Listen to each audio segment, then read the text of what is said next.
Breaking news आ रही है। Israel ने फिलिस्तीन से बदला लेने का ऐलान कर दिया है। 2 दिन पहले इजरायल के कब्जे वाले वेस्ट बैंक में उसकी सेना पर फिलिस्तीन के चरमपंथियों ने जोरदार हमला किया था, जिस पर इजरायल के प्रधानमंत्री ने दो टूक कह दिया है कि इजरायल के पास सभी विकल्प खुले हुए हैं। वो फिलिस्तीन को सबक सिखाने के लिए कोई भी कदम उठा सकता है। इसका मतलब यही है कि इजरायल चुप नहीं बैठने वाला। वो फिलिस्तीन के चरमपंथियों से अपने सैनिकों के खून के एक एक कतरे का हिसाब लेकर रहेगा।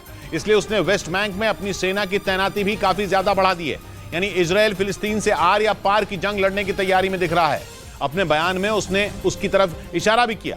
और जिस वेस्ट बैंक में पिछले 1 साल से भयानक हिंसा छिड़ी है, वो अब इजरायल और फिलिस्तीन के बीच आखिरी जंग की शक्ल ले सकती है, जिसका सबूत वेस्ट बैंक में इजरायल की सेना की तैनाती की तस्वीरें देखकर ही मिल गया।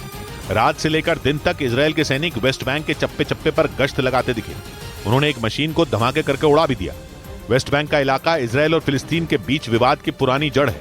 2 दिन पहले इजरायल की सेना फिलिस्तीन के 2 चरमपंथियों की तलाश में वहां घुसी थी, मगर इजरायल की सेना की एंट्री की भनक लगते ही फिलिस्तीन के चरमपंथियों ने उन पर गोलियों से लेकर बम तक दे मारे। इसलिए वेस्ट बैंक में पेट्रोलिंग कर रहे इजरायल के जवानों को जिस फिलिस्तीनी पर जरा सा भी शक हुआ, उन्होंने उसके घर पर छापा मार डाला। खोजी कुत्तों के जरिए संदिग्धों की एक एक चीज की तलाशी ली गई। इजरायल के नागरिकों पर हमले के आरोपियों के घरों में तो इजरायल की सेना ने बारूद ही फिट कर दिया, ताकि उन्हें बम से उड़ाकर उनसे हिसाब बराबर कर सके। मगर सिर्फ इजरायल की सेना ही नहीं, वेस्ट बैंक में बसे इजरायल के नागरिक भी फिलिस्तीनियों से दो हाथ करने के मूड में आ गए। उन्होंने फिलिस्तीन के लोगों को सबक सिखाने के लिए उनकी बस्तियों पर हमला कर दिया। और फिर जो तस्वीरें सामने आई, उनमें वेस्ट बैंक में फिलिस्तीनियों के कई गांव आग में सुहा नजर आए। बताया गया कि गाड़ियों में भर भरकर इजरायल के लोग फिलिस्तीनियों के गांवों में पहुंचे और उनके दर्जनों गाड़ियों को फूंक डाला, बल्कि उन्होंने तो फिलिस्तीनियों के मकान भी जलाने की कोशिश की। इजरायल के नागरिकों ने फिलिस्तीनियों के मकानों पर जमकर पत्थरबाजी भी की।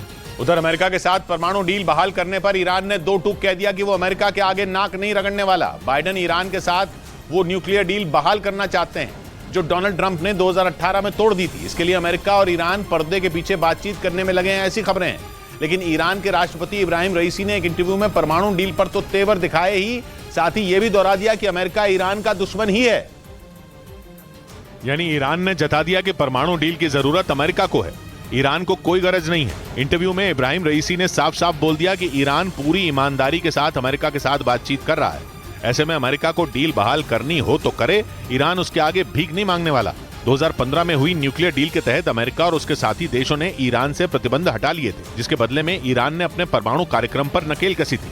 मगर ट्रंप के डील से निकलने के बाद ईरान ने अपने न्यूक्लियर प्रोग्राम को धार दे दी। अमेरिका को डर है कि अगर वो डील बहाल नहीं हुई तो ईरान परमाणु बम बना लेगा, इसलिए वो ईरान से बात करने में लगा है। मगर ईरान आंखें दिखाने से बाज नहीं आ रहा। उधर इजरायल की सेना ने ईरान की ताकतवर मिसाइलों के लिए मिस्र को जिम्मेदार बता दिया और अपने इस आरोप को पुख्ता करने के लिए एक सैटेलाइट तस्वीर भी जारी की। और यह तस्वीर इजरायल डिफेंस नाम की मैगजीन में छापी गई, जिसे इजरायल की सेना चलाती है। दावा किया गया कि यह सैटेलाइट तस्वीर मिस्र की राजधानी के करीब मौजूद उसके एक मिलिट्री बेस की है। इजरायल की सेना के मुताबिक मिस्र ने इसी बेस पर लंबी दूरी की मिसाइलें बनाई और उन्हें उत्तर कोरिया को बेच दिया। और दावा किया गया कि बाद में उत्तर कोरिया ने मिस्र से मिली कई मिसाइलें और उनकी तकनीक ईरान को बेच दी। यानी मिस्र की मिसाइल उत्तर कोरिया से होते हुए ईरान पहुंच गई। और दावा किया गया कि ईरान इन्हीं के दम पर इजरायल को लगातार धमकी दे रहा है।